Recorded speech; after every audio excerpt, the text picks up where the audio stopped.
Oh, perfect. Go ahead and mute you guys real quick. Word.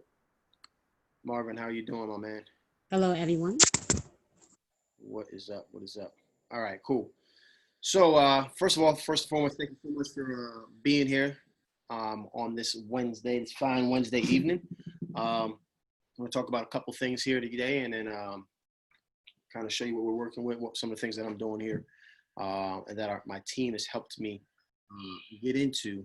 I want to go over a real deal, and this is going to require class participation, okay? Because I want you guys to start to I want you guys to play this scenario out, okay? So if you're driving, I get it, I understand. Please pay attention. Tabitha, don't run over nobody, all right? So it's cool if you're driving. But if you are sitting still and you can break out a pen or pencil and you can follow, or actually not even follow along, if you can do this exercise with me, I'd love to see your input on this. How you doing, Suzette? I'd love to see your input on this to make sure that let's call this Wednesday. I'd love to see your input on this to see if you can arrive at the same goal and number that I did. So let's get this thing started. So I'm gonna need you guys to write some things down. So hopefully you have a pad and pen, because I'm gonna give you this scenario. If you guys are just joining in, we're gonna be talking about a deal that we're working on currently right now. All right. So the address is not really that important. Dave. But what I really want you to do, I just went and saw a property. Some of you guys might have saw on the Instagram live yesterday. I filmed it. There was roaches falling from the ceiling. They had no more room on the floor, so the roaches were falling from the ceiling. House had bed bugs in it. Okay, it's a mess. It's one of those properties that's just a mess. Okay. All right. So what I want you to understand is that she's looking for an offer. Okay. She's looking for the offer. So right now, I want you guys to write down this address. It's 2146 Kelly Street. 2146 Kelly Street in Augusta, Georgia. 2146 Kelly Street, Augusta, Georgia. Okay. Now, we'll tell you this. I'll give you a little bit of information here. The area is a mix of homeowners and renters. It's an area mixed of homeowners and renters.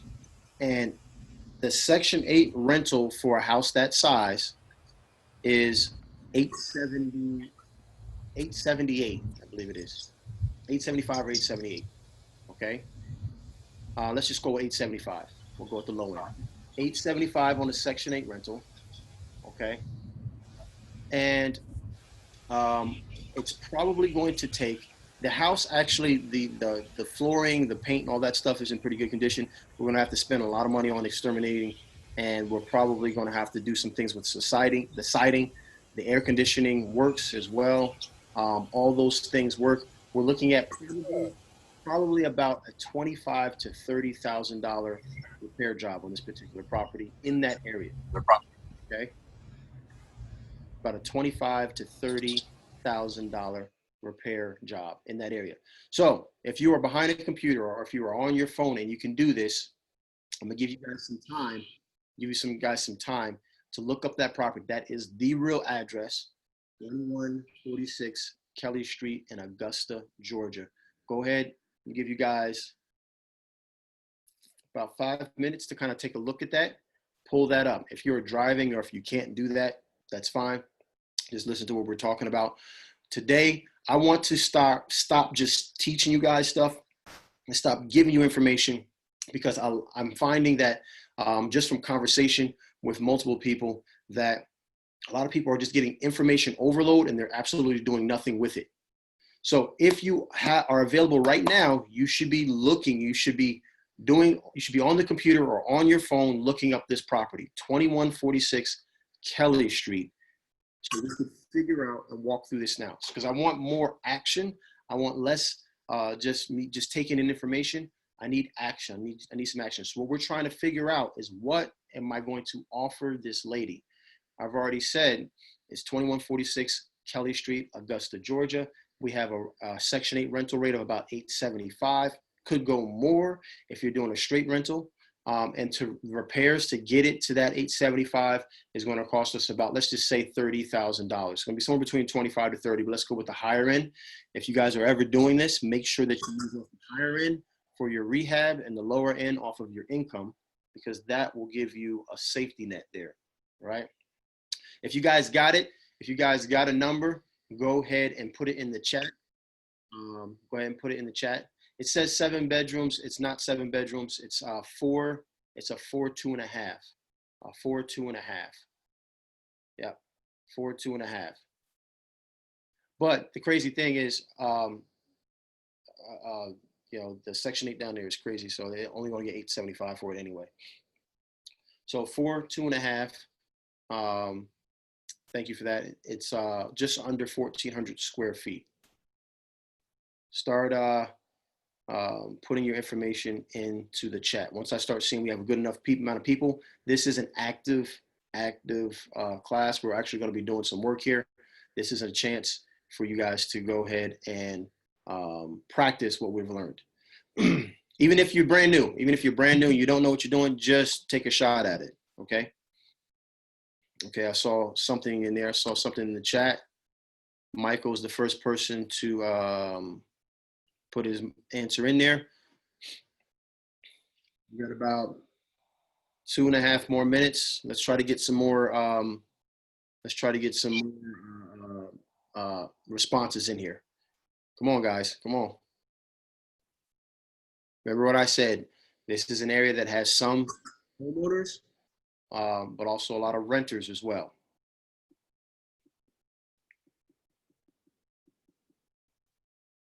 Yusuf, okay, I got you, 35 to 38.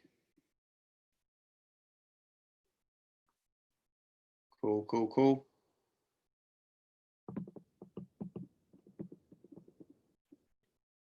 Anybody else? Come on, we got some other people coming in. 30. Jamicia, thank you, I appreciate that. Hayden, 19, thank you, I appreciate that. Jonathan, 35. All right. Got about another minute and a half to get your answers in.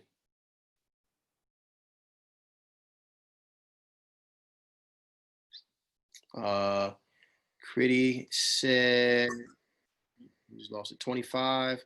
I got a 22. I got a 30. Charmaine. So $11,451.56. Charmaine, appreciate it. Tania, the question is, I gave an address of 2146 Kelly Street in Augusta, Georgia, and we are trying to work as a group together to figure out what we're going to offer them. So that's the question. That's what we're doing. 32, how do you find out the mix of owners and renters in the Section 8 rate? So the Section 8, you can go to, it's not Section 8. Go into Google, I forgot the exact website. Type into Google Section 8 rates, and it'll take you to the Section 8 website. 25, 18. All right, cool. I think we got a good amount. Let me just go back to the top. We got 20,400, 35,000 to 38,500, 30,000, 19,000, 35,000, 25,000, 22,000, 30,000. Charmaine came in like down to the cents. She said $11,451.56. 25,000, 32,000, 25,000, 18,000. Okay, cool. All right. Let me go ahead and let's get this over here. Let me share this real quick. Share my desktop.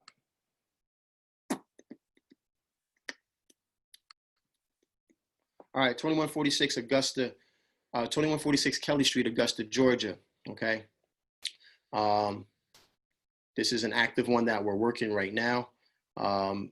So here we go. All right. It's not a 7-bedroom. It's a 4-bedroom, I believe it's a 2.5 bath. So Zillow really got this mixed up, but it's 1,356 square feet. That is correct. It's just under 1,400 square feet. Like I said, if you go on my live, actually, I think it's erased now.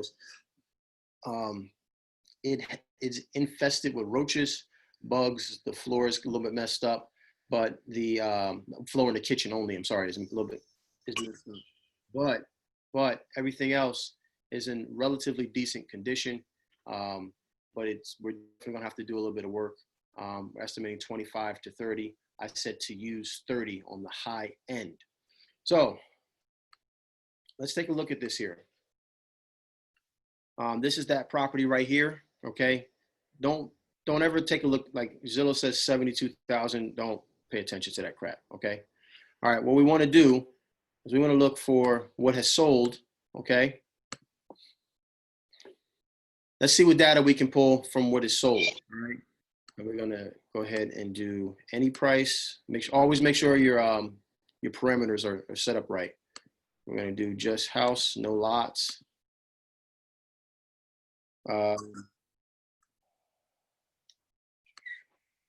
Asking me stuff and we're going to do the last 6 months.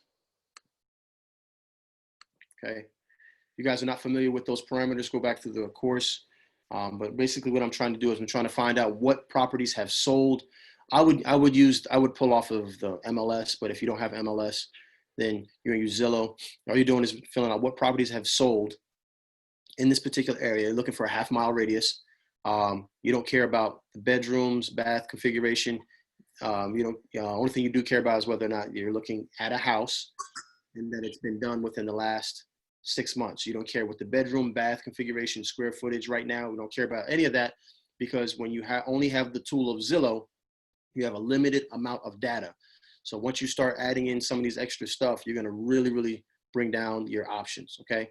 So we're going to back out here. Let's see what's available or what was available on Zillow. We got a house up here for 73,000.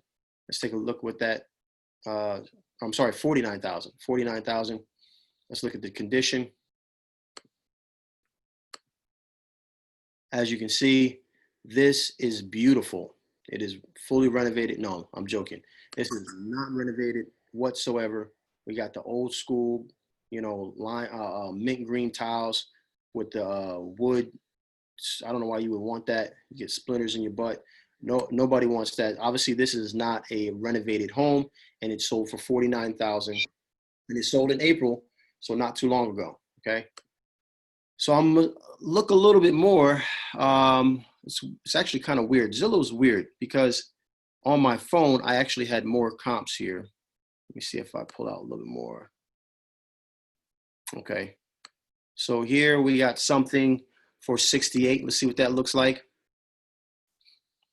Okay, and this doesn't give you any information here on the photos. Very nice 4-bedroom, 2-bath home, acquired, essentially located in heart of Augusta, solid brick home with a den, blah, blah, blah, blah, blah, blah.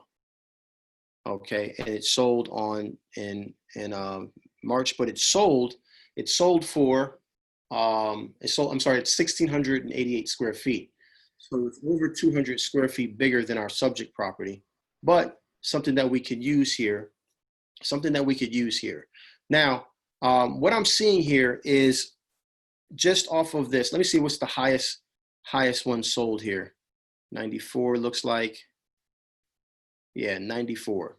Let's take this 94 real quick.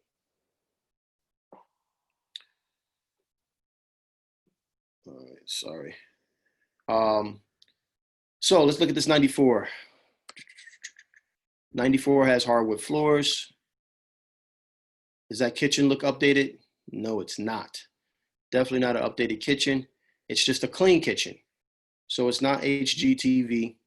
This bathroom is decent. Looks like they put a little shroud in here, the little fiberglass shroud over the tub. Really, really basic bathroom. This is not a $3,500 renovation on the bathroom. Man, Sorry, this is a deal. Let me just reply to him real quick.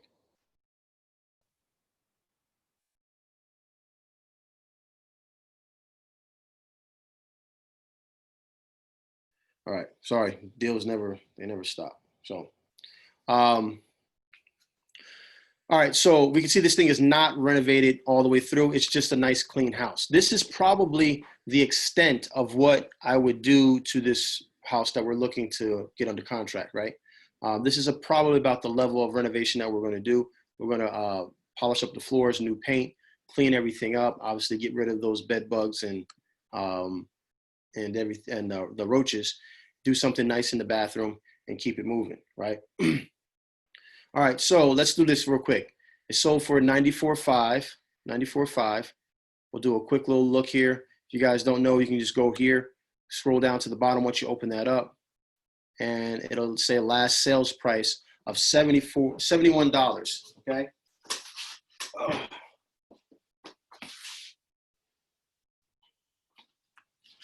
So we got property number 1 sold for $71K per square foot. Okay, $71 per square foot, and it was probably the level of renovation that we'll do. Okay, we have another one over here for $94. Let's see what this one looked like. So this one, they spent a little more money in the kitchen. That looks decent. Oh, I'm sorry. And that last one was, let me go back to that real quick. Actually, let me do this one real quick. So this one is $1,487. So it's a little bit closer to our subject property square footage. So but it's sold for $63 per square foot. Doesn't sound right. $63 per square foot. It's smaller. That doesn't sound right. I'll have to do the math. Okay. Let's just do this math real quick. We got a property. Let me pull up my calculator. As you can see right here, it's 1,487 square feet. And we got bedroom, 2 bath, so it's a little bit smaller. It sold for, I can't see, $93,800. All right, $93,800 is what that one sold for. Okay, let me go take a look if this math is correct. Someone maybe has done it already. If it's already in the chat, is it?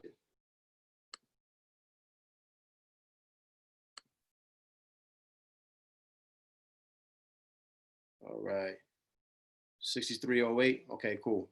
I appreciate that, Charmaine.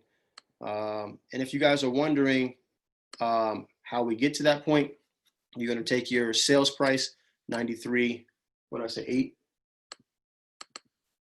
and divide by our square feet, 1,487, 6308. Okay. All right. We're going to try to find one more. Actually, we need to get the square footage of that first property, which was right here, 94.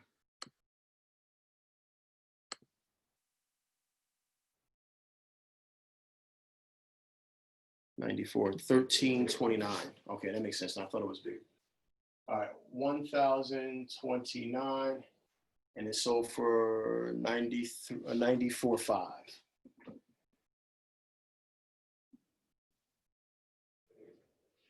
Okay, let's find one more. Let's see if we can do.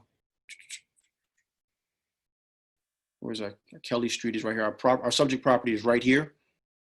Okay, so we'll do something a little bit closer. We'll do this 87. See what that looks like. Yeah, my grandmother used to live there. That them drapes, man. I'll tell you, they bring back memories. You got that nice green throw up looking colored carpet. It's beautiful. This one sold for 86.9. It's 1,532 square feet.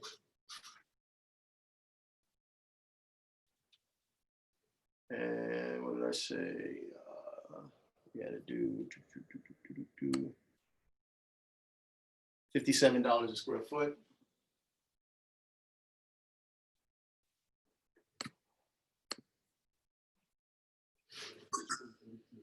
$1,532, and we did it sold for 89. 89. That's a weird number. 89,333. Somebody had a mortgage to pay off. All right, so 89. I'm sorry, 82. 82,333. I'm tripping. 82. No, hold on. I'm sorry, 86.9. 86.9. Forgive me, y'all. I'm a little tired. 86.9. All right, so real quick, we're going to take the average of these. We could obviously do more and kind of zero in, but we're going to take the average of these three, and we're going to go ahead and figure out where we should be at. Okay, where's my calculator at? All right, cool. So we got $71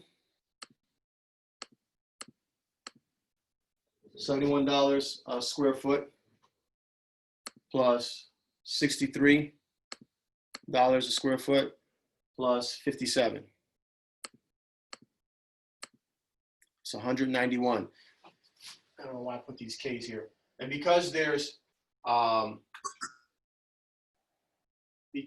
three comps, if we'd use, we're gonna divide by 3. If we'd use 5 comps, we would divide by 5. We're looking for the average, but because we use 3, we're doing this real quick. Divide by 3 comes out to $63.66.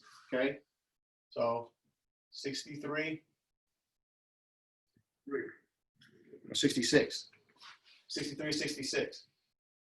All right, per square foot. So now we just got to go back to figure out what is the square footage of our original subject property. Original subject square property was 1,356 square feet. 1,356. Okay, so 1,356 square feet is our subject property. Let's go ahead and now times this. I'm just going to do 63 times 1,356. So we're looking at somewhere around $85,428. $85,428. Okay. So $85,428. What do we need to do? Typically, if we're going to flip this thing, we need about 30% profit, right? So we're going to times this thing times 0.7. That's going to give us 59,799. Okay. 59,799. We're going to take that. This is our all-in price. We're going to subtract our $30,000 that we said we're going to use for repairs. Oops. That's going to leave us at $29,799.60. What was the question? What do we need to get this thing under contract? She wants a price from us. So $29,799.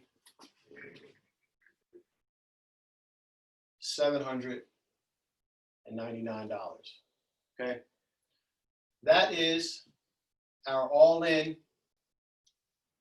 price. So all in, I'm sorry, not our all in. That is our that is the price that we would need to get this thing at in order, or an end buyer would need to buy it at. If there was just an end buyer only, that's the price they would need to get it at in order for them to spend $30,000 on it in order for it to make sense. Okay, but this is not including any money from us, correct? So if we get it under contract for $29,799.60 and bring it to a buyer who also agrees that it needs $30,000 worth of work and they want 30% profit, they are not going to be able to afford to pay us, which is a problem for us. Okay. So since that's a problem, we need to figure out how much we want to get paid. Now, Augusta is a market that is a lower price market. Okay, you're most likely not going to see the 10 to 12 to $15,000 wholesaling fees. You can.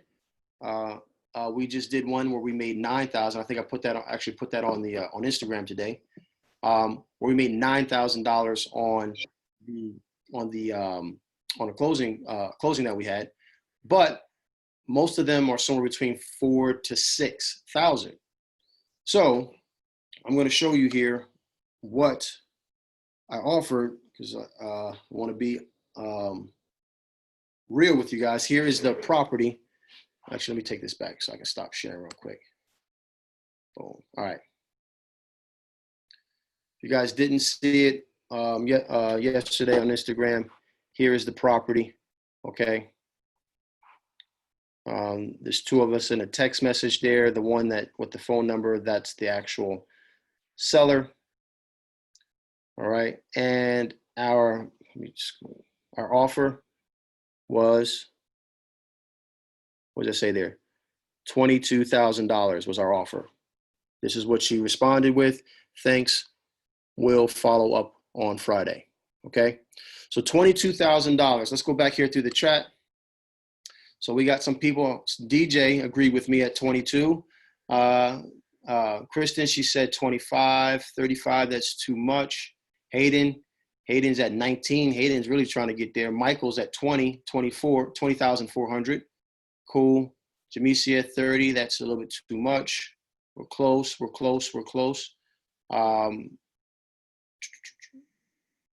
Aisha's at 25. Okay. 32 is too much. 18. Tony said 18. Tony really trying to get that money. Okay, cool. Warren said 20. All right, perfect. So, Tania said 23. Nice. All right, so 22. Okay, now why 22? Like this is why I broke a little bit of rule. I should have gave her something like 21.7 or something like that. But I offered her 22 because everybody wants to negotiate, right? And because I know everybody wants to negotiate, I'm willing to come up, because I don't have a problem with making $5,000 off of this. So I can come up to like 24 and we can still make 5K off it. Even 4K. It's not a big payday, but it's something in Augusta. And so the Augusta, you have to understand, this is not a Los Angeles or a major city or Atlanta where you're going to make life-changing money on one deal. This is a numbers market where you're going to do, you need to be doing, 4, 5, 6, 7 deals a month.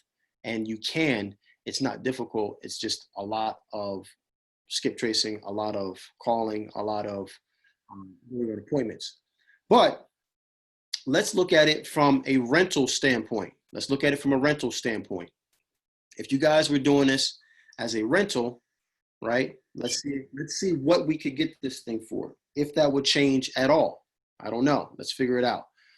Let's do it together here. I'm going to go to the whiteboard real quick. Let's make this whiteboard bigger. All right, cool. All right. I need to get myself settled here. All right, so we got a property that we know if we sectionate it, we can get $875 per month. Okay. So we need to times that times 12. Okay. 12 months. Okay. That's going to give us our yearly income. And that is, I'm going to do it here on my phone here. 875 times 12, 10,500.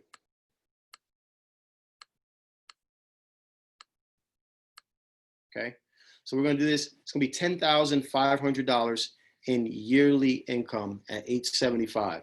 Now, with Section 8, if the same tenant rents for the second year, it'll go up $25, which will go to $900. And if they renew their lease third year, it'll go up another $25. So that'll bring it to $925. But we're just going to do it based off of this $875. Okay, worst case scenario that we keep getting new tenants every year. Okay, so $875. Now we have to subtract what we call our operating costs. It's a single family home. So what I typically do with a single family home, if I don't have all the numbers, especially in this phase where we're, me and the seller, we're just now starting to talk to each other. We're just getting some basic information from each other. And I'm not really asking her for everything, all the different pieces of paper. I need to get a price to her to see if whether or not she's going to jump or not. So at $875, at a single family home, all I'm going to do is going to subtract 35%. And literally you can just throw that right into your calculator. So at 10,500, all you have to do is hit subtract. I can't do it from that angle. Subtract 35%.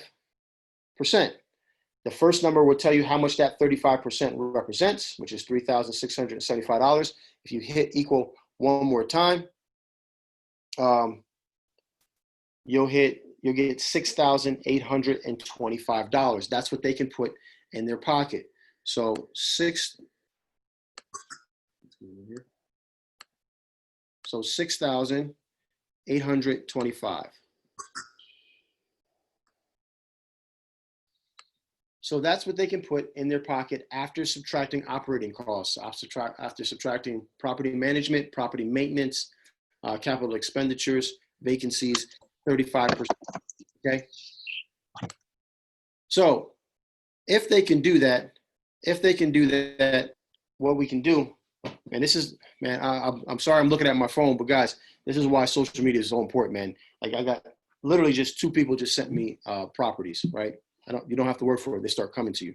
$6,825 is where we're at. Now, what do we talk about? What do we talk about when it comes to rentals? What's a good rate of return? 10%, right? 10% is a good rate of return on an investment. So if we, without doing any math, we just know we just need to add a 0 to this $6,825, 10% of $68,250. Okay. So if that's the case, if we're going to make 10%, right, then they need to purchase at that, the total purchase price is could be $68,250. So let's take a look at this. All right. And if you don't know how to do that, you find your purchase, you take this number and divide it by the purchase price. So you put this number in the calculator, divide it by 68,250. All right. And it's going to give you a 10% return. Okay. So what is that, man? What does this mean for us? Why is this important? Why are we going through this, right? Let's take a look at this now. Let's take a look at this number. So if $68,250 is a decent purchase price, right? If they could be all in for that. They could be all in for that, and we subtract our $30,000, just like we did for repairs. What number is that? So we got 68,250 minus 30,000. I can't do it this way. Minus 30,000 gives us 38,250. Perfect. So now if we're at 38,250 and we're selling this to someone who is interested in renting, this is why I gave you both those things, right? It's either a rental industry, rental income neighborhood, or a flip, right? We have some people that actually live there, that own the homes. And then we also have properties that are being rented. This is a big difference between what we said before, that 29,000. So we might be able to go ahead and get this for a lot. We might be able to afford to be able to sell this for more. Why is this important? The last one, so this, I'm gonna put a big R underneath this, all right, for this 38,250, okay? The last one, I forgot what it was, but I know it was 29,000 and some change, correct? It was, let's just say 29.5, we'll put it right in the middle. When we did the flip, Okay, I'm gonna put an F down here for flip. Okay. Guys, pay attention. This is why we need to understand these numbers and be able to walk through these numbers. So the number that they needed to be at, the end investor needed to be at was 29,500, and we wanted to be somewhere around 22, but we would go up as high as 24 if we wanted to make $5,000. Here, the end investor can afford to go all the way up as 38,250, which means if I wanted to make $10,000, I could sell it for 28,250, and I can make 10,000 bucks. Okay, so why did I offer her 22? I offered her 22,000. There was a reason for me offering her 22,000. This is what I know. Everybody wants to bargain, right? So I'm not going to start off at the higher end, because if I can get her, and let's just say she's like, you know what, I don't feel like dealing with the bed bugs. 22 is a good deal. I'll move on it with 22. Now, either way I go, whether or not I push it to a fix and flipper, or if I push it to someone who's a buy and hold and wants to rent it, I know that I've secured enough profit for me to be able to make money. I've secured enough room, enough wiggle room for me to be able to make money. Let's just say, though, she thinks, well, which she doesn't, because she says she's thinking about it, 22,000 is just appalling to her, right? That is way too low, okay? Well, now I know that this probably won't work. This flipping side might not be the best thing, but I still have an opportunity to go ahead and move it to a buy and hold person who wants 10%, right? So if I can find a buy and hold person that understands, okay, getting 10% on a property that's an appreciating asset is a good deal, I can move this property, and now I can afford to pay her. What if she says, I won't take a penny less than 30,000? Well, I can get that under contract and then push it to buyers that are looking for properties, that are looking for rental properties in that particular neighborhood, or push it to buyers that don't know about that neighborhood yet, mainly out-of-state buyers, and they can take a look at it and purchase that property. So either way, at this price of 22, I can move either way. All right. So this is why it's so important to not just focus on fix and flips. We need to understand the neighborhood that we're in. We need to understand what the rental rates are. We need to understand, is this a Section 8 neighborhood? Is it not a Section 8 neighborhood? If it's not a Section 8 neighborhood, what are the normal rents? The normal rents in this neighborhood would be higher than Section 8. It would be probably a little bit closer to about that 950, 975 mark, okay? Which is something I would absolutely put into my marketing package to market out to other people. But going off of that Section 8, I know a lot of people in Augusta, understanding the market, right? They like Section 8. Why? Because Section 8 is guaranteed money. And in Augusta, they do biannual inspections. So once they inspect it once, they don't have to inspect it again for another 2 years. All right, so let me open this back up. Let me go back. Let me stop sharing. And we're going to open this thing up for some questions. All right. So you guys understand this, right? Do you have a better understanding? And when you're looking at a property, that number one, you need to understand what type of market you're looking at it, right? Once you understand that market, you can, and then you understand that it's either an either way market, it's a flip or a buy and hold market, well, you absolutely need the numbers off of both of them. But whichever one is the lowest number, that's the one that you're going to start working off of, because you can always go up, okay? You can always go up if you need to. But if in that particular case, I needed to be at 24 to make $5,000 off of a flipper, but I could, she doesn't want to negotiate that low. But I also know in the back of my mind, well, man, this is a pretty decent rental at a 10% cap. I can get this thing, I can get this under contract all the way up to 30, maybe even 32 to still make, anywhere between $8,000 to $6,000.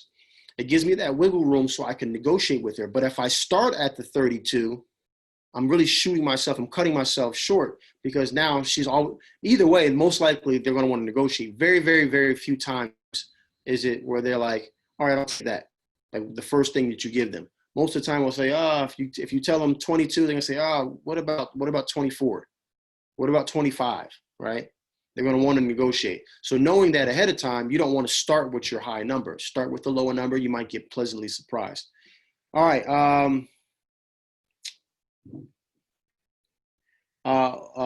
Winnie, what did you say? But how will we know that? Go ahead and take yourself off of mute, because I don't see where you're at right now. And you said, how will we know that? I'm not sure what you're referring to. Are you there? Hey, can you hear me? Yeah. So I was just asking, in a particular market, so you compared Augusta versus Atlanta.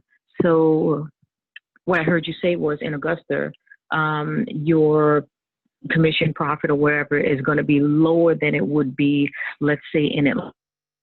But anyone, let's say, outside of these areas, how would you know? Should I settle for 6,000? Should I settle for 12,000? Yeah. So for 30,000. So what I'm saying is, being new in this game, how would we know?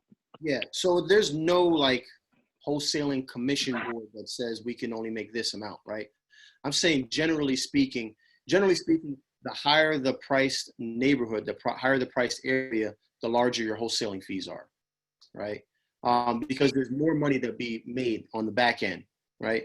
So like I said, Scott Oots, who's out there in Orange County, California, most of his wholesaling fees are $40,000, $50,000, $60,000. He's had multiple times six-figure wholesaling fees, right? But conversely, this house that I showed you, in the current condition that it's in, with the bed bugs, with the floor in the kitchen needing to be replaced, with the roaches, that same house in Orange County, Los Angeles, would probably be a little over $500,000, probably close to $600,000, right? So generally speaking, the higher the price point of the homes, the larger your wholesaling fee is. Gotcha. That makes sense. Thank you. Yep, makes sense. Yeah, it's just because on the back end, when they go ahead and sell that thing, they're not selling it for a $50,000 profit. They're selling it making $250,000 in profit, $200,000 in profit. So there's more money for them to be able to pay you in. All right. Cool. Okay, thanks. No problem. Miss it. How do we know if this Section 8 rental neighborhood again? Just go. Well, so it's not a certain neighborhood says, okay, this is, you can Section 8 neighborhood right here, right? What we're saying is that the Section 8 rental for Augusta is this. So if someone wanted to do a Section 8, it would be at 875. I think it's 875. Yeah, 875. I'm not saying there's certain neighborhoods, right, that you kind of go into them, you're like, all right, there's probably not Section 8 hit in here. You being down here in Atlanta area, you kind of understand. If you go to Buckhead, you're probably not going to find too many Section 8 apartment buildings, right? So you can kind of look at, just understand what that looks like, the neighborhoods that Section 8 would be in, and just kind of get it. But the whole point I wanted to bring out the Section 8, and this is why I made the point, is that the Section 8 was the lower end. So when we are figuring our numbers, we need to factor on worst case scenario for us, and when I say us, I mean the investor, right? So if it was your money, you would not bet everything on the best case scenario. You would bet on worst case scenario. And if things work out for you or for the better, perfect, great. But you don't want to bet on case scenario and then find out that, man, I can't rent this thing on the open market. I have to base it off of the lower market, which is Section 8, right? So that's why we did that. Okay, hopefully that makes sense to you, or I related correctly. Okay, boom. So Tania, we answered that question. Hey, Tommy, do you factor in closing costs and agent commission for the properties in that area? I asked because I am looking to shop a property around in the area I am in, and buyer asked that I factor those costs. So this is what I explained to the buyer. So just to be just straight up with you, as far as my assignment fees are concerned, unless it's a very, very thin deal, I don't factor in the closing cost. Okay, closing cost on an investment deal. Number one, there isn't a real estate agent involved, so there's no commission to be paid on the investor to investor deal. Okay, the seller, wholesaler, investor deal, there's no real estate agent involved to pay that 6% or 7% commission to them. They only have to factor in the closing costs. Closing costs on a cash deal, and that's why we have to ask them, are they really cash? Closing costs on a cash deal is less than significantly less than a finance deal. So it shouldn't be that much more, but no, I don't factor those in. Okay, because if you want to negotiate with the seller, then we're welcome to do that. The next question was, because of shopping around. On the back end, though, when they sell it, they're going to have to factor in the sales price. The commission with whoever sales agent they're going to be using. But they can always negotiate with the end buyer too, the person who's actually going to live in the property. So there's no way of me knowing what's going to take place with that. That's why I don't do that. I used to do that, and I asked a couple people actually. A couple of my mentors, did they do that? And they said, no, they just do the 30%. And this is the reason, is because all that other stuff, all those things are negotiable. And you won't know whether or not they negotiated the end buyer, the people who are going to live in the property for the next 30 years. You won't know if they negotiated into their price. So you might be cutting yourself short and taking less of a cut, making less money, with the investor knowing that they were going to negotiate all those other factors in the back end. Are we good? Am I still here? You guys, it looks like people are frozen. You guys hear me? Am I still live? Okay, perfect. I see. Sometimes when everybody's frozen, I can't tell. All right, perfect. What the strategy to shopping good cap rate occupied properties to investors? I had 5 with great cap rates. I couldn't move. Okay. So this is actually, I'm working a deal or trying to work a deal with a person is actually an investor from Cape Cod, Massachusetts, right? I've been working with them, man, for a long time, right? And they're finally ready to move. They're finally ready to go. They said they want to look at some properties in Augusta. They're interested. My answer to you, Youssef, is this: if you're working with some of those investors that are in the same area and are used to purchasing those same properties, you're going to have a harder time at a 10% cap rate in a space like Augusta or Macon or Columbus, Georgia, or a lower price market. Here's what I found, right? When I was doing a lot of wholesale deals in Macon, I would find properties, 13% cap rate, 12% cap rate, right? 14%. Some of them a little bit higher than that. And people that are from Macon, that are investors that are used to purchasing in that area, they would want more, right? Because they know that more is possible. But someone that lives in Cape Cod, where a 1,000 square foot home is going to run you $800,000, right?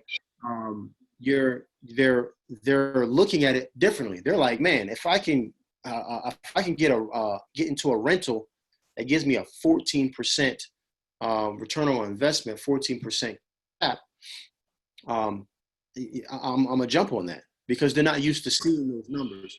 So I'm kind of taking a roundabout way of answering your question. I would start marketing for buyers outside of that general area, right? Outside of that, I mean, we just sold that. Matter of fact, that property we made $9,000 off. I just told you that in Augusta, you normally don't make close to $5,000 or $10,000 off of a wholesale deal, right?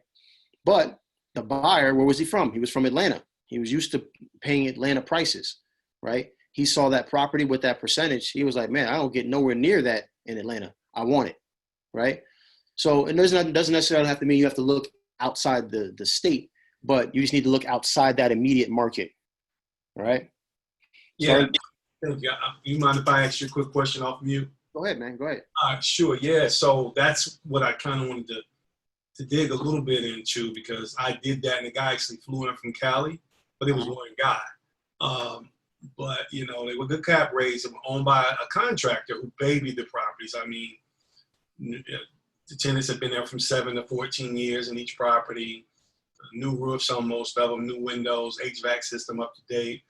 He babied them, but regardless of how I packaged the benefits of owning them, then I could not get anybody to just bite on the package deal. So did the guy that flew in from California, did he agree with your evaluation of a 10%?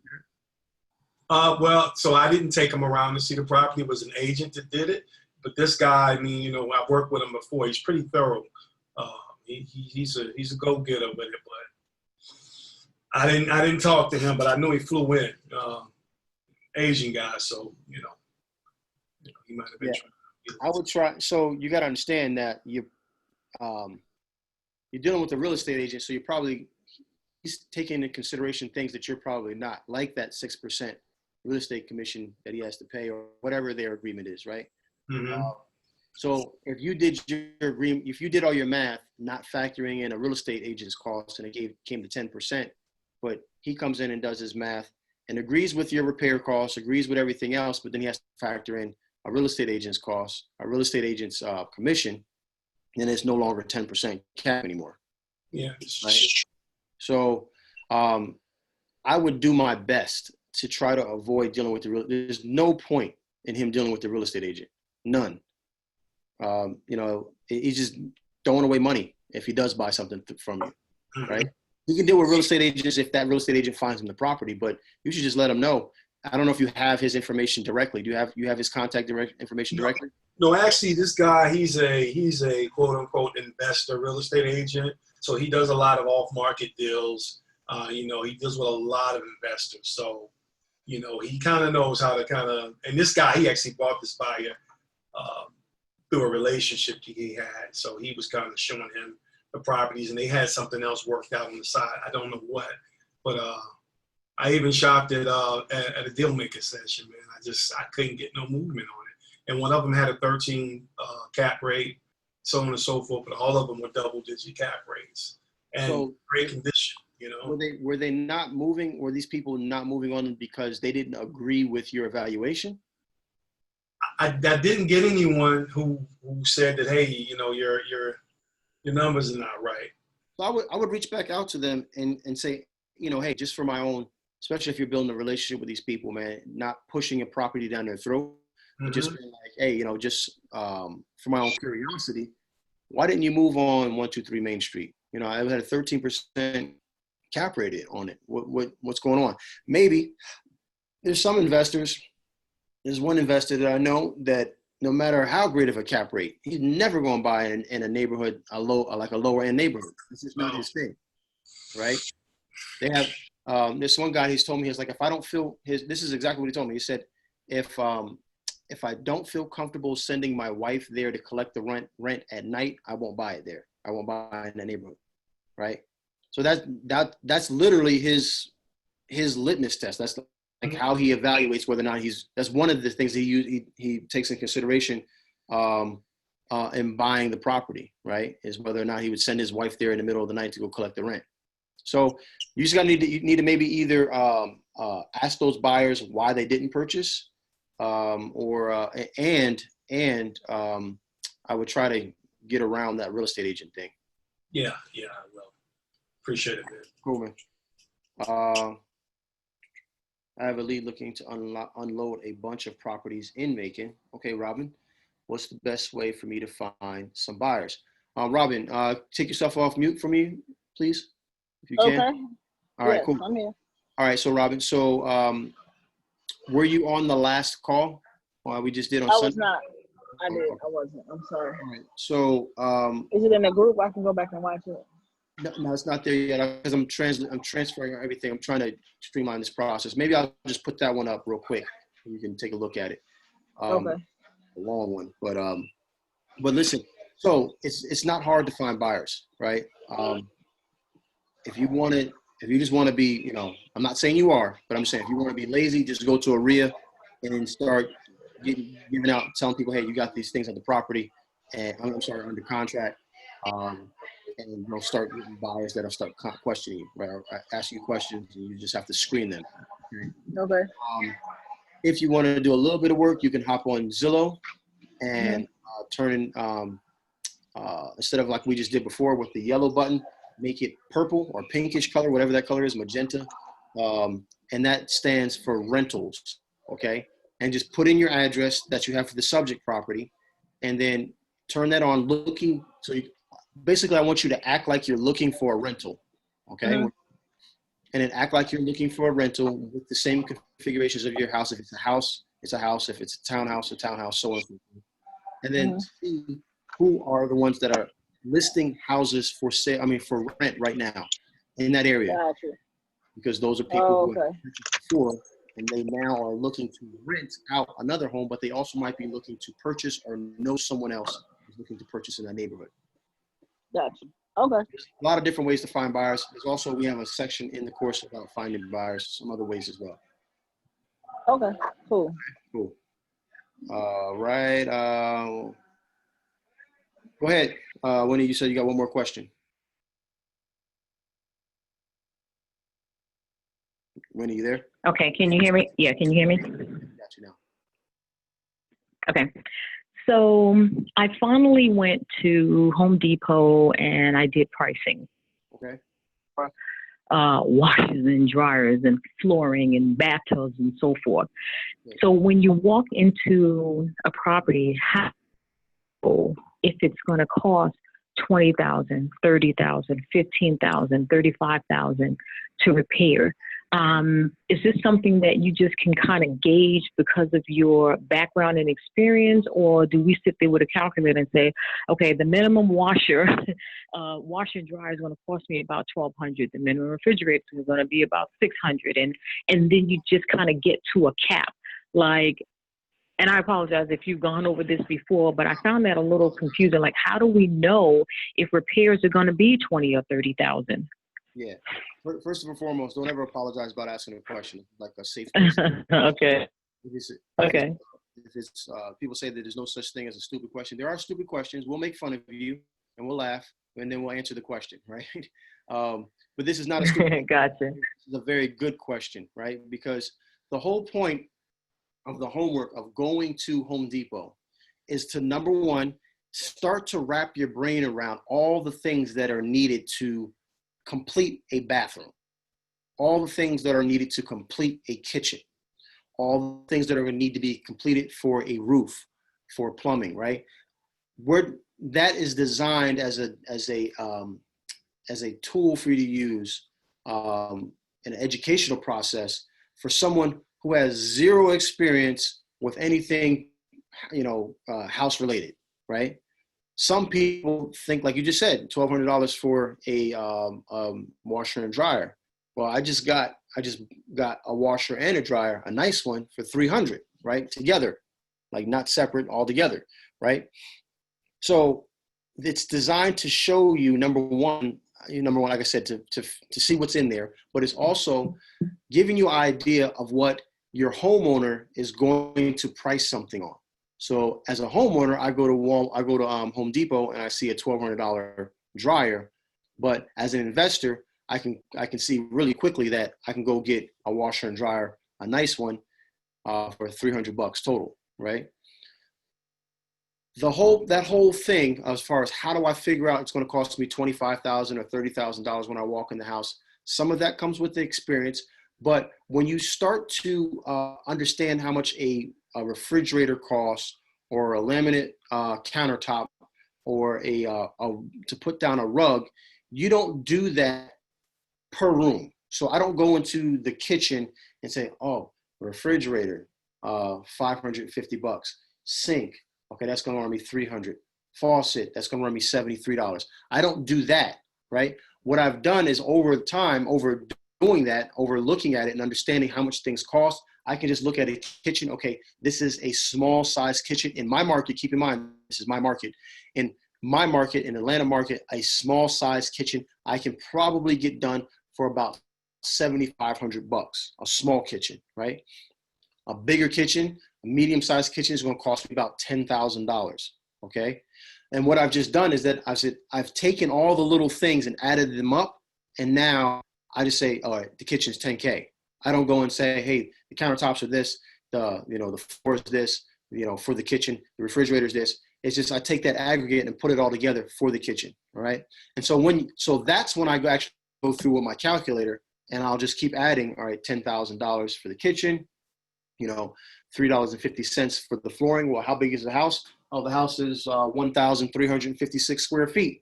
So 1,356 times $3.50, that gives me whatever the heck that is. And now my flooring for the entire house is done, right? So that's kind of how I go about when I look at a house. Then you get to a point where you'll just know by like the certain neighborhood. So I can look at a house, and if it's a complete gut job and it's somewhere 1,200, 1,300 square foot home in Southwest Atlanta, I know I'm going to spend a minimum of about $55,000. I don't need to go inside the house. I know I'm going to spend $55,000 because a 1,200 square foot home is a 1,200 square foot home is a 1,200 square foot home, right? I've done 1,200, 1,300 square foot homes so many times that I don't need to go ahead and put the math together. I just know I'm going to spend about $55,000 to $60,000 on it. So when you do it enough, you'll know, okay, in this particular neighborhood, in this area, I don't need to put in high-end finishes. I might be able to get it down to as low as about 50 to maybe 47. In this neighborhood, I might be able to do it. I can do it for 55. I go over here, I'm going to have to spend 70 because they require the top of the line stuff, right? That will come with time. So, did I answer your question? Wow. Okay. And so, this is what we would take. The buyer would trust our estimate, correct? The buyer's never going to trust your estimate. If they do, send them my way. I will send them some estimates. No. The buyer's not going to trust their estimate. They should do their own homework. They should do their due diligence, right? If they just completely trust you, obviously, you're a good person, so you're going to, do the right thing. But, I'd rather for a buyer to do their own estimates and come back to me and say, hey, I don't agree with it, or I do. I see where you're going with it. Yeah, I see where you're going with it. All right, Tommy, thank you. I appreciate it. No problem. We got Anthony. If I have a probate lead where the seller is trying to sell the property, but the property is listed under Owen towards heirs. He is one of three, and the third heir can't be contacted. Is the only way the seller can get rid of the property if all heirs sign off on the property. So no, but all heirs have to be notified, and then there's a time frame. So I don't know where you're at. Here in Georgia, we're still going through this process. I'm in Gastonia. What's that? I'm in Gastonia. Well, I'm in Charlotte, but the property's in Gastonia. Okay. So what happens is that they have to notify all heirs, right? And if the person has sound mind, sound body, and they have not responded within a certain amount of time, the judge can then say, okay, you've had the opportunity to respond, and this property is in limbo, and the judge will then make a decision. What that time frame is largely based upon the circumstance and the judge, all right? So they don't always have to sign off. I'll give you an example. There's a property that we're working with in East Point. It's a freaking mess, but the real rightful heir is the son of the mother. Well, that just makes sense. That's just a stupid statement. Is the son, right? The son is unfortunately the son is mixed up in drugs and is in and out of jail, and is really not of sound mind. And when he's it's just not a good situation. So what we have to do is there's other people involved, but he's really the rightful heir of the property. But it's a fight to find him when he's in his right mind, right? And so it's one of those things where, unfortunately, it's going to probably be something this is why sometimes probate takes a long time when you run into situations like this.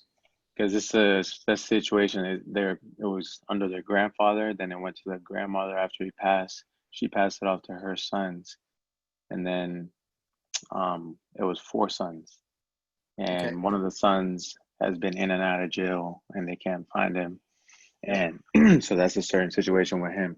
And then one of the 4 actually passed away as well. So does it go off to his Yeah. So that's children? crazy. So this is a good thing for you guys to understand when it comes to probate. Whoever wants to do probate, there's a reason why probate deals make good money, because a lot of times they're a pain in the butt. So let's say rightful owner dies, but the rightful owner has 4 sons, right? And this person is now dead and is going through the probate process, and now 4 people have to split this property up 25% apiece, right? So 25% apiece. But this person right here, this kid, the youngest one, dies in a car crash, but the youngest one was married and had kids. Okay, so now that share goes to that person's family. Now let's say these 4 people were also old, not elderly, but older, right? Old enough, they had kids. Okay, so let's just say this person passed away, and that person was in their, I don't know, their 40s, right? And they had 3 kids. Okay, well now they died in the car crash. Now that property goes to these 3 kids, right? If one of those 3 kids passed away and had kids, then it goes to these 2 kids, and then however many kids they had, it could just be a mess, right? That's why when you get a probate deal, I just highly recommend that you find a good, competent probate attorney and let them deal with that headache, because it could be a nightmare, right? And then you do something wrong, then you just screwed up the deal, right? Okay, I appreciate it. Yeah, man.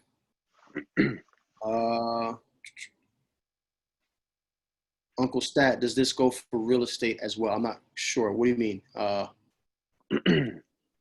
Nah, not real estate. Does it go for, because I see like on our tax assessor website here in North Carolina, it says like estate of so and so, so and so. So is that the same probate or no?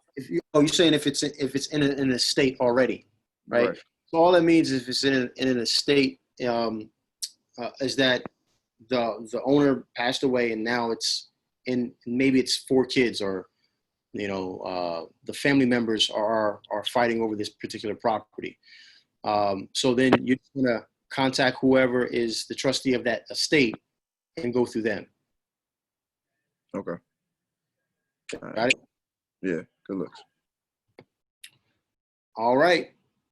I think this is going to wrap everything up for us. Got one last thing I want to talk about real quick. Promise I won't take too much more of your time. Man, it's been put on my heart really to say some of this stuff, because I get messages, DMs, and emails and questions all the time, right? Which is what this is all about. Right? And what I'm realizing is that we don't really realize where we're at as a group, okay? And most people here, I would think, if I asked the question, most of you guys here, if I asked you, do you want to be great? Do you want to be great? Do you want to be great? Most of you would say yes, okay? And so I want you to do a mindset shift here. I want you to think about the words that we feed our soul, the words that we feed our heart, okay? You don't have to, I'm not here to talk about, religion or whatever, but I took a word that I was in church, and I started thinking about it. I was like, man, this applies to business. And like I've said this time and time again, this is not a wholesaling course. This is a business course. We're just using wholesaling and real estate as a strategy, right? And so we have to realize one thing, that we are not here to be great. Okay. We, at one point, were already great. We were already the best. We already are great. It takes really just two things for us to kind of get to that point where we want to be at. It takes two things for us to return back to that greatness. It takes repentance and it takes sacrifice. And I'm sorry, repentance and service. Okay. Repentance, what I mean by that, I'm thinking about it from a business standpoint. I need to understand where I'm at in my space. I need to understand my faults. I need to acknowledge what I need to do in order to be better. I know for me, for a personal fact, I am a procrastinator, right? I'll say things, oh, I can do this later. I can do this later. I can do this tomorrow. I can do this next week. Okay. I need to repent to myself, because if I don't, I am continuously making the same mistakes to myself. The only person that I'm hurting is me. So because I'm hurting me, I need to make sure that I understand that it's not so much the words that are coming out of my mouth that I'm saying, oh, I'm sorry, Thomas. That doesn't mean it. I need to acknowledge that my faults, because if I don't acknowledge it, then I can't handle it. Then I can't fix the problem. Some of us need to repent to ourselves. Through repenting to yourself, you're going to find that a lot of those flaws are the things that are holding you back. A lot of those things that you can look yourself in the mirror and honestly, behind closed doors with no one else around, you can look yourself in the mirror and say, this is where I'm lacking at. This right here, this relationship was my fault. This business gone wrong was my fault. This is what I did wrong. And once you do that, until you do that, you can't move forward. The second part is the service. The second part is getting our hands dirty, right? The reason why the first part is so important is because I promise you the procrastination that I do is holding me back from making $100,000 a month. I promise you that.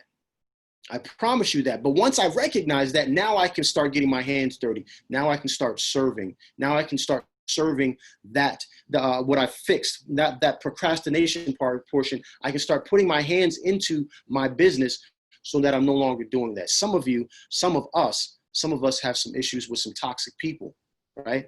Some of us have some issues with some toxic people. And maybe the hands getting dirty is not the right analogy, but maybe you need to open your mouth and say, listen, I can't be around you anymore because you're stealing away from my time that I need to be putting into my business. Some of us are too giving.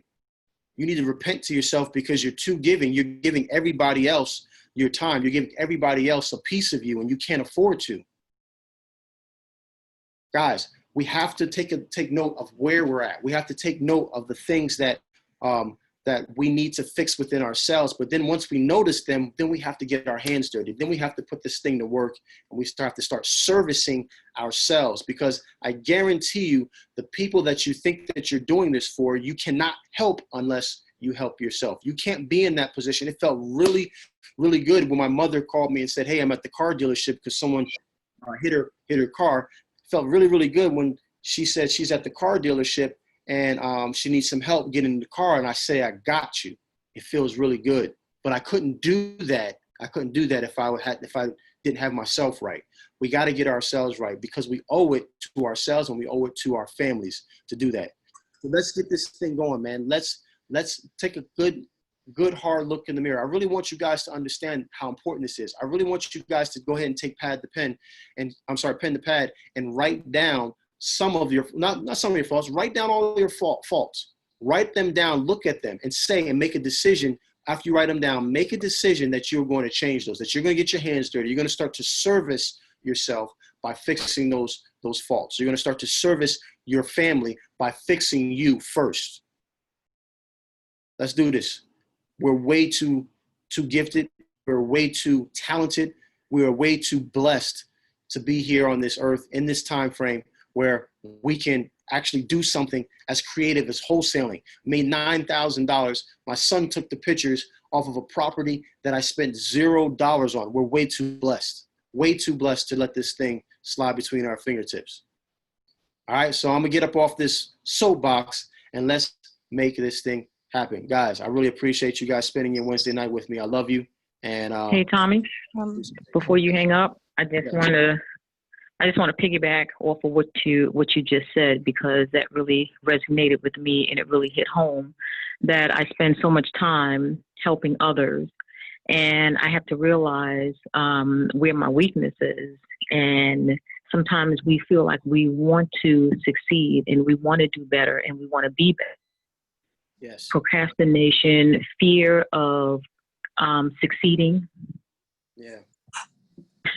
I get so close, so close. I was telling someone else who is on the team that, you know, I work with a millionaire who showed me how to do her business. She was into government contracts, and I learned her business, but it took too long for me to make money from it. So I pulled back. So here I am, and it's like, okay, what's your excuse now? If you can learn someone else's business, why can't you do your own? And I am so put that to the table today, because that is so critical. Especially, I can connect, I can bring people together to do business, just in terms of communication. But what I do doesn't benefit me in terms of making money from it. So I have to realize where my weaknesses are and why is it that I'm like that. And I believe it's from fear. And I do believe that once I've crossed that bridge, I wouldn't look back. I will not look back, and it's going to feel so good. Like you said, with your mom at the dealership, I want to be in that place because I'm tired of being that employee and I want to be that entrepreneur. So thank you so much for bringing that to this discussion tonight. I appreciate you. Thank you so much for your input. And that's just the you know, the 20, 30, 40, 50, all of us different ages here, right? Years of being just brainwashed. Listen, this, from the inception of this country, it's been the whole idea of this country has been to brainwash as many people as possible, whether or not they were free or are not free, but use the people that are brainwashed, to use the people that have no other option, speaking in slavery times, that had no other choice, use those people, have them break their backs, have them sweat out there, have them do all the hard stuff so that the rich can get richer, right? We've been brainwashed from this thing from school. You had no shot. You had no choice, right? You had no other option until now, right? You had no other option. Like we're taught this by people, by peers from childhood, right? We're taught this from mom and dad, people we trust. We're taught this from teachers, you know? So, you know, it's not something that growing up where in the area I grew up, and I don't know if you guys can relate and kind of hear what I'm saying is that where I come from, nobody was coming to teach me this stuff. They weren't coming to Plainfield High School where they had to go through a metal detector. We had no other choice, but now we do. Now we know better, and it's our obligation. It's not our choice. We're way beyond choice. It is our obligation to do this, and then not just do it, but then teach others. So let's get this thing together, family. I really love y'all. I really appreciate y'all being here, and let's go ahead. Let's break this generational curse. Hello. Yes. Hey, this is Stacy. Hey, yep, Stacey. I'm from Boston, Massachusetts. How you doing? Good. How you doing? Before you hang up, good. Before you hang up, I also want to say thank you because I was just saying how here I'm working almost 80 hours a week on my job, and it's like, okay, Stacey, when you're gonna pull back and start working on your own business? And as you just came out and said, repent to yourself and stop the procrastination. You know, I'm listening to, I'm trying to get through the modules, but I'm still overworking myself on a job. And I'm like, do I want to do this the rest of my life? No, I don't. Yeah. You know what I mean? So it's like, okay, I have to pull back and start working on my own business. And, you know, it's like I'm looking at the money. It's like, okay, I'm making the money, but it's only temporary. You know what I mean? And I want to do something for my family and for my parents because I owe them so much. And so, but I'm trying to get past ARV. That's where I'm stuck at, trying to get into how do I find, like I found so many ugly homes, but I'm like, okay, where do I go from here? And I don't know where to go to the probate to find who owns this property. and some of it's attached to realtors. Do I call the agents Yeah. or So, do I? so that's a whole lot another questions. A whole nother like Okay, another hour long talk. But I got you. we kind of touched on ARV today. I don't know if you were here for the whole call, but we did an exercise where I had everybody look at a specific property, and we decided what we were going to do. Because ARV is needed just so we can get our offer, right? Right. We kind of did that exercise earlier today. Were you here for the early portion of this? I missed the first 30 minutes. I was working. Okay. Is there a way I can go back and see it or Yeah, no? well, I'm trying to categorize all these things, but I can try to put this one up as soon as Zoom allows me to. But Okay. all right. All right. Bob, Thank you. I definitely appreciate your comment. It's definitely appreciate that. All right, cool. All right, everybody. Well, that's it for today. And Sunday, I almost forgot. Sunday, I locked it in with the Airbnb guy. I know a lot of people were trying to, we did a real estate meetup, a real live one every second Thursday of the month. The last one, I had my Airbnb manager. He came in there, but we were doing it through here, and he kept on dropping the mic, and apparently a lot of people could not hear him. So he is coming on Sunday. So make sure you bring your questions. I'm gonna try to have him. He likes to talk, so I'm gonna try to have him so he talks for about 30 minutes, and then leave enough time for Q&A. So please bring your question, so you can ask him what other questions. But he's the Airbnb guy, and he's definitely I think he owns 12 properties, I think, that he does Airbnb on, but he also manages other people's Airbnbs. So if you really want to know about managing it and different ideas about it, this is one you won't want to miss. It's going to be this Sunday, regular time, 7 p.m. Eastern Standard Time. All right, there we go. Let me talk about that bread. All right, everybody, peace. I see some people want to do a conference call. What I can do is I can stop recording this, and I will just leave the chat open. So I'll actually hang up, but you guys can talk amongst yourselves if you guys want to do that. All right. Once again, love you guys. Be safe out there, and see you guys on Sunday. Peace.